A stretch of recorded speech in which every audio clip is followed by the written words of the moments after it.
بگو مایخر ناش بگم رفتی. مایخر نوش کرده. خب آغازی سفر هنرمند جوان فروخ نعمت به ناحیه ظفرآباد از همین نقطه آغاز می شود.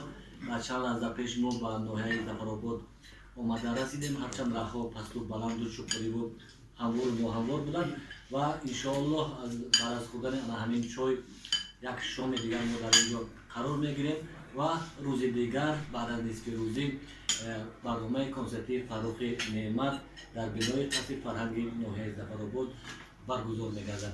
دوستان رو ما اینجا انتظار هستیم. خدا نگهدار. بله.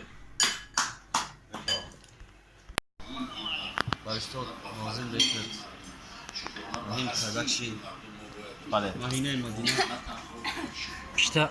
Faruk Nemat Banda Subhanallah میکنه بابا جون؟ ها؟